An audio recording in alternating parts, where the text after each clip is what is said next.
நம்ம நவீன காலத்தில் ஆராதனை அப்படின்னு சொன்னபோது பிரைஸ் அண்ட் வர்ஷிப் எங்கே பார்த்தாலும் ஆட்டம் பாட்டம் கொண்டாட்டம். நம்ம நிறைய யூடியூப் சேனல்லாம் பார்த்தீங்கன்னா ஒரு காலத்தில் வசனத்துக்கு முக்கியத்துவம் கொடுக்குற ஆவிக்குரிய சபைகள் எல்லாம் இப்போ எதுக்கு முக்கியத்துவம் கொடுத்துட்டு ஆட்டம் பாட்டம் கொண்டாட்டம்.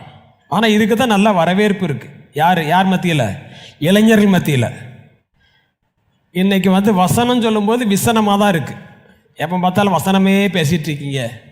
வசனத்தை விட்டு வேறு ஏதாவது கொஞ்சம் கதைகள் ஏதாவது சொல்லலாம், நீங்கள் எப்படி இருக்கீங்கன்னு கேட்டு விசாரிக்கலாம் அப்படிங்கிற மாதிரி ஒரு பொழுதுபோக்கு காட்சி மாதிரி இன்றைக்கி ஆராதனை போயிட்டுருக்கு. ஆனால் ஒரு தொழுகை என்று சொன்னால் அது தேவனோடு மேலே ஏறக்கூடிய ஏணி. தொழுகை என்று சொன்னால் அது வாழ்க்கை. வெறும் பிரைஸ் அண்ட் வர்ஷிப் பண்ணிவிட்டு வாழ்க்கையில் தேவனை வெளிப்படுத்தாமல் இருந்தால் பிரயோஜனம் இல்லை. ஆண்டவருக்கு புகழ் பாடுவது நல்லது.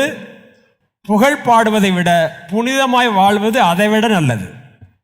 எதை தெரிந்து கொள்ள போகிறீங்க அதான் முக்கியம். புகழ் பாடுகிற நிறைய பேருடைய வாழ்க்கையில் எங்கே இல்லை, புனிதம் இல்லை. அதனால் ஆண்டவர் நம்மகிட்ட எதிர்பார்க்கிற ஒரே ஒரு காரியம், நீ உன் தேவனாய கர்த்தருக்கு பரிசுத்த ஜனம் பரிசுத்த ஜாதி. மறந்துடக்கூடாது. பரிசுத்தம் இல்லாமல் ஒருவரும் தேவனை ஆராதிச்சுனாப்புல உங்களை மேலே கொண்டு போகும். ஆராதிக்கிறதுனால ஒரு சில நன்மைகளை பெறலாம், ஆசீர்வாதங்களை பெறலாம். ஆனால் பரிசுத்தமாக வாழ்ந்தால் பரலோகம் போகலாம். ஆகையினால ஆராதனை என்பது இப்பொழுது நம்ம நிறையா காரியத்தில் நம்ம மனசில் இதுதான் ஆராதனைங்கிற மாதிரி ஒரு ஃப்ரேம்குள்ளே இருந்துட்டோம். அதெல்லாம் நம்ம மாற்றி இப்போ ஆராதிக்கும் போது விடுதலையின் ஆராதனை, ஆசீர்வாதத்தின் ஆராதனை, அப்படி நிறைய ஆராதனைகள் நம்ம பார்க்குறோம்.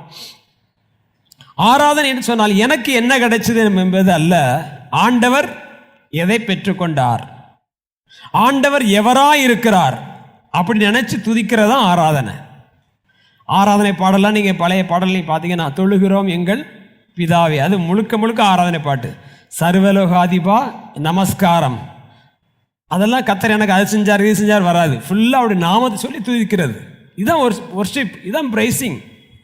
இன்றைக்கி நம்ம ஆண்டவரே நான் கவலையில் கிடந்தேன், இயேசுநாதர் வந்தார், நான் தோண்டு போய் கிடந்தேன், அட்ரஸ் இல்லாமல் இருந்தேன், விளம்பரம் இல்லாமல் இருந்தேன், அப்படி இருந்தேன் இப்படி இருந்தேன், எனக்கு தந்தார்.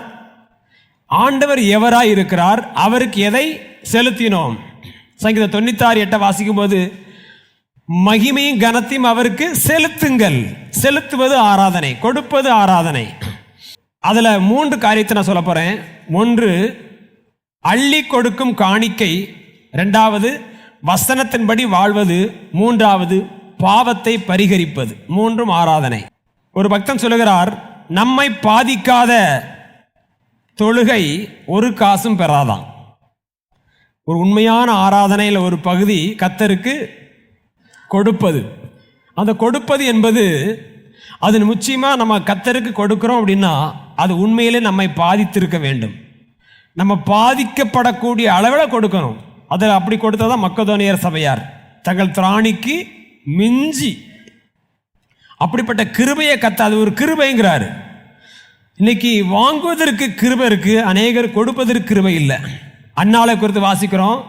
அவ ஒரு தீர்மானம் பண்ணி கர்த்தர்ட்ட ஒரு பொருத்தனை பண்ணா, ஆண்டவரே அடியாளை நினைத்தருளி அடியாளுக்கு ஒரு ஆண் பிள்ளையை கொடுத்தால் உயிருள்ள நாளெல்லாம், ஞாயிற்றுக்கிழமை மட்டும் கூட்டு போய் போவோன்னு சொன்னாலா, பிள்ளைய விடுறனாலா, ஜீவ காலமெல்லாம் அங்கேயே கொடுத்துரும். அவ்வளோதான்.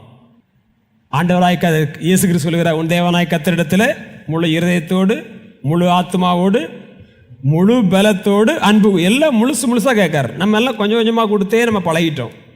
எதை செய்தாலும் கர்த்தருக்கு என்ன செய்யணும், முழுசாக செய்யணும், அது வில்லிங்காக செய்யணும். அன்னாள் கொடுத்தது அப்படி. 2வது பாவியான ஒரு பெண்ணு, அவள் அழுதா, அது நம்ம எல்லாரும் செய்கிறது. அடுத்தது தலைமையில வச்சு பாதங்களை தொடச்சா, இதுவும் செஞ்சிருவோம். அடுத்தது விலையேறப்பட்ட தைலத்தை புட்டியை உடைத்து ஊற்றினாள். அவ்வளோத்தையும் ஊற்றிட்டான். நம்ம பாட்டில் கொண்டு போனால் அடிச்சிடும். ஆண்டருக்கு ஸ்ப்ரே, ஆண்டர் ட்ரெஸ்ஸை காமியும், போதும், உமக்கு போதையே இது. அவள் அப்படி இல்லை, லைஃப் போனாலும் பரவாயில்ல, அது எவ்வளவோ சேமிப்பான், எத்தனை வருஷங்களாக உட்காந்து சேமித்து அவங்களுடைய திருமண நாளுக்காக வைத்து சேர்க்கக்கூடிய ஒரு பொருள்.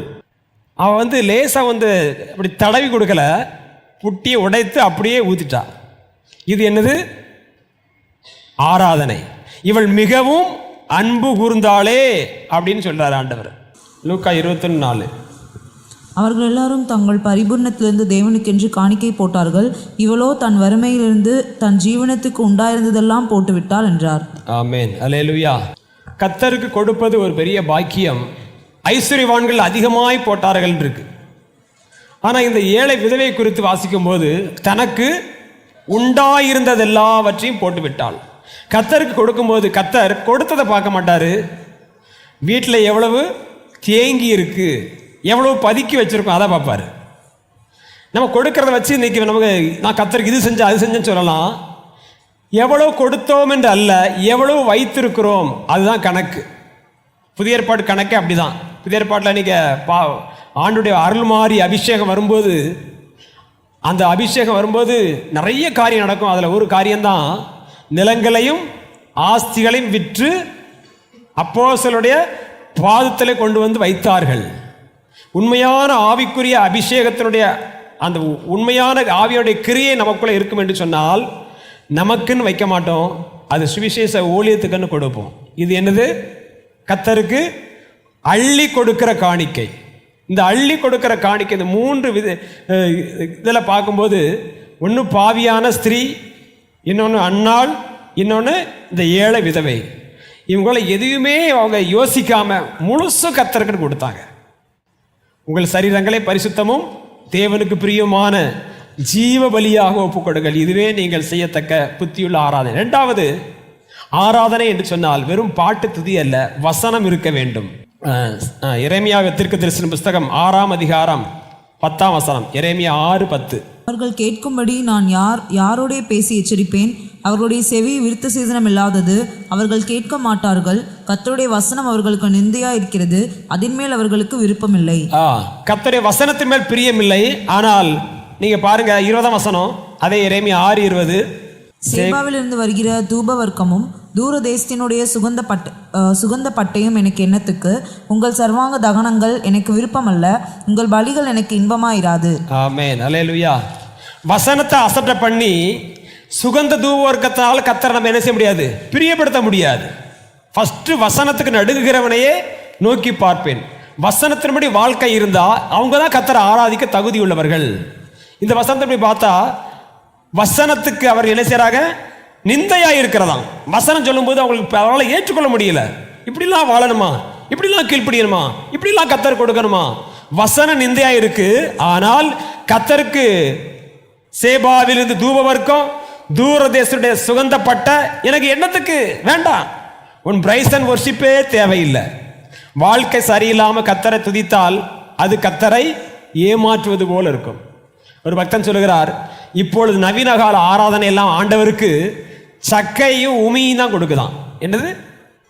கரும்பு சாறு இருக்கு இல்லையா, நல்ல ஜூஸ் எல்லாம் அவங்க சாப்பிட்டுக்கிடுவாங்க, கடைசியில் சக்கையை கொடுப்பாங்க, உமியை கொடுப்பாங்க. இதுதான் உண்மையிலே கிறிஸ்தவ வட்டாரத்தில் நடந்துட்டு இருக்கு. ஆண்டவருக்கு கொடுப்பதெல்லாம் உச்சிதமானதை கொடுக்க வேண்டும்.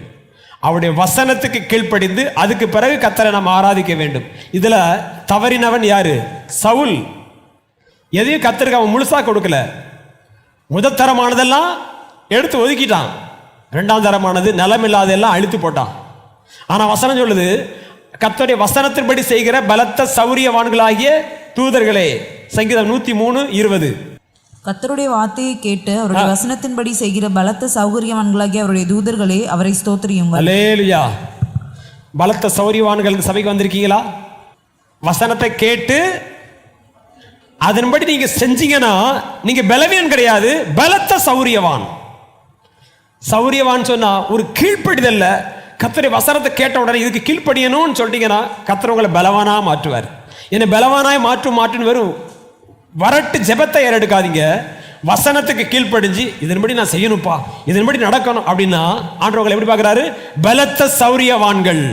ஆனா சவுல் இந்த விஷயத்துல பலவீனனாய் போய்விட்டான். ஆகையினாலதான் அவனை பார்த்து சொல்லுகிறாரு, பலியை பார்க்கலும் கீழ்ப்படிதலும் ஆட்டுக்கடாக்கு நடத்த பார்க்கலும் செவி கொடுத்தலுமே உத்தமம்.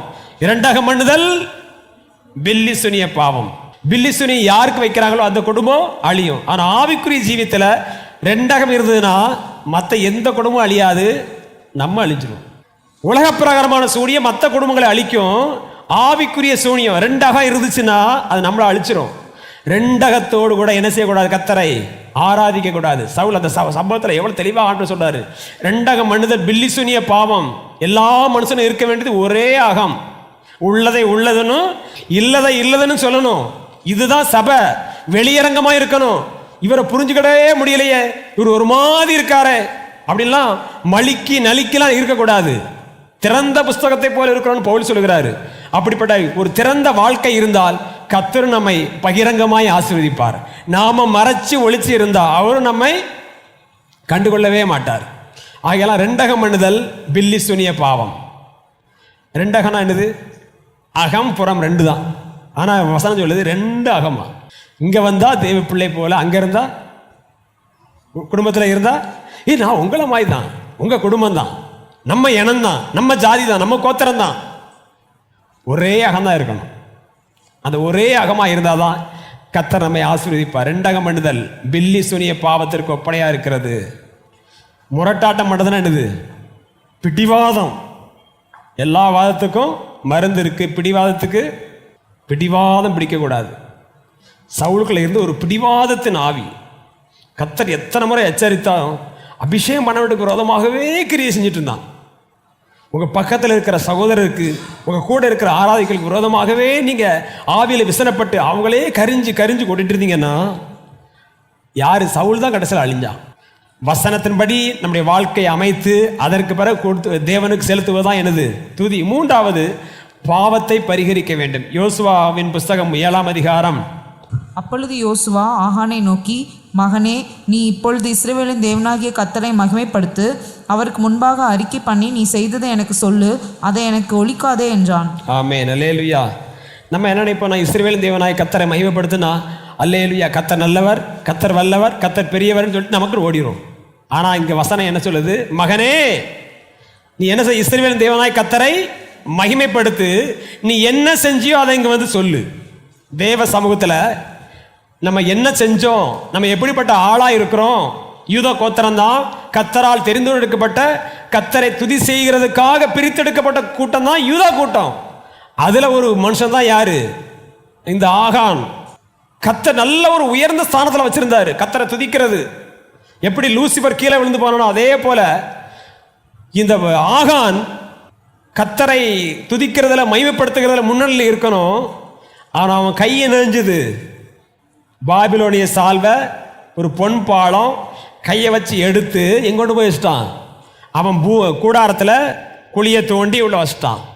புதிய ஏற்பாட்டில் அப்போஸ்தலன் பவுல் சொல்லும்போது, தீமோத்தேயு சொல்லும்போது, உங்கள் பரிசுத்த கைகளை உயர்த்தி அப்படிங்கும்போது கை எனக்கு எங்கது?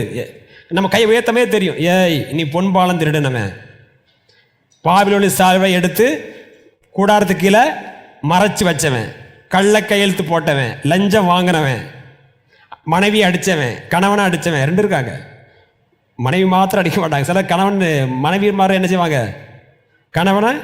ஆச்சரியமா இருக்கா? ஆச்சரியமானால் உண்மை நிறைய இடங்கள்ல இருக்கு. இப்படி கையை உயர்த்தும் போதே தெரியணும், ஆகா இந்த கை கர்த்தர் பாப்பாரே. உங்கள் பரிசுத்த கைகள் 1 தீமோத்தேயு 2:8. அன்றியும் புருஷர்கள் கோபமும் தர்க்கமும் இல்லாமல் பரிசுத்தமான கைகளை உயர்த்தி எல்லா இடங்களிலேயும் ஜெபம் பண்ண வேண்டும் என்று விரும்புகிறேன். அல்லேலூயா. அன்றியும் புருஷர்கள் கோபமும் தர்க்கம் இல்லாமல் பரிசுத்த கைகளை உயர்த்தி. அப்போ இந்த கை உயர்த்தும் போது இந்த கையை கர்த்தர் என்ன செய்வார்? அதான் ஏசாயால 1ஆம் அதிகாரத்தில் வாசிக்கிறோம், உங்கள் கைகளை கழுவி சுத்திகரியுங்கள், நன்மை செய்ய படியுங்கள். இந்த கை சில நன்மையே செய்ய மாட்டுக்கு. இந்த கையை கர்த்தர் பார்ப்பாரு.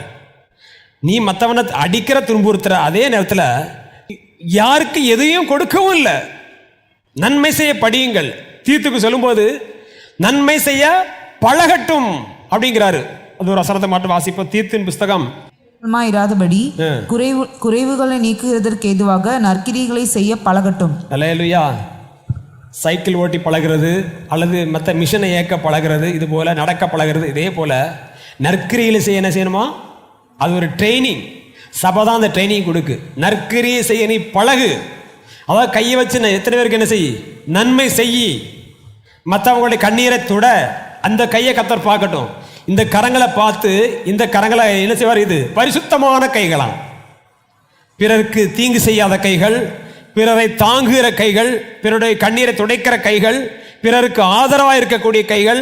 இந்த கைகளை உயர்த்த கர்த்தரை என்ன செய்யணும்? ஆராதிக்கணும். இந்த ஆராதனையை கர்த்தர் சுகந்த வாசனையா நுகர்ந்து பார்ப்பார். அல்லேலூயா. 3 காரியங்கள் சொன்னேன். 1, கர்த்தருக்கு அள்ளி கொடுக்கிற காணிக்கை. 2வது, வசனத்தின்படி வாழ்க்கை அமைத்து அதுக்கு பிறகு கர்த்தருக்கு துதி செலுத்தணும். அந்த துதி தான் கர்த்தர் ஏற்றுக்கொள்வார். 3வது, பாவத்தை உள்ள வச்சுட்டு நம்ம துதிக்கிற கூட்டத்தில் என்ன செய்யக்கூடாது? இருக்கக்கூடாது. இருந்தால் முதல்ல அந்த பாவத்தை பரிகரித்தாதான் கர்த்தர் அடுத்தது ஒரு வெற்றிக்குள்ள ஜெயத்துக்குள்ள நடத்த முடியும். இஸ்ரவேல் ஜனங்களுடைய பிரயாணமே அப்படியே நின்று போச்சு. காரணம், அந்த ஆகானுக்குள்ளே இருந்த பாவம். பாவம் நமக்குள்ளே இருந்தால், வஞ்சக நமக்குள்ளே இருந்தால், ரெண்டக நமக்குள்ளே இருந்தால், இந்த துதியில கர்த்தர் ஒரு நாள் என்ன செய்ய மாட்டார்? பிரியப்படவே மாட்டார். ஆகையனால கர்த்தர் சொல்கிறாரு, உங்கள் கைகளை கழுவி சுத்திகரியுங்கள். தேவ சமூகத்துக்கு வரும்போது ஆசரிப்பு கூடாரத்தில் முதலாவது இருப்பது என்னது?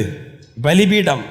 பலிபீடத்தில் நம்மளை சாம்பலாக ஒப்பு கொடுக்கும். 2வது கழுவும் தொட்டி. அந்த 2 பேசிக் இல்லாமல் ஒரு மனுஷன் செக்கான மகிமையை பார்க்க முடியாது. மகிமை இறங்கட்டும், ஆண்டவருடைய மகிமை பார்க்கிறேன் அப்படின்னா அது பொய். ஃபர்ஸ்ட் 2 ஸ்டேஜ் பிரகாரத்தில் இருக்கிற முதல்ல பலிபீடம், 2வது கழுவும் தொட்டி. 2ஐயும் கடந்து வந்தாதான் உள்ள ஆசரிப்பு கூடாரத்தில் இருந்து ஆண்டவர் தருகிற மேலான ஆசீர்வாதத்தை பெற முடியும். அப்படிப்பட்ட கிருபைகளை கர்த்தர் நமக்கு தருவாராக.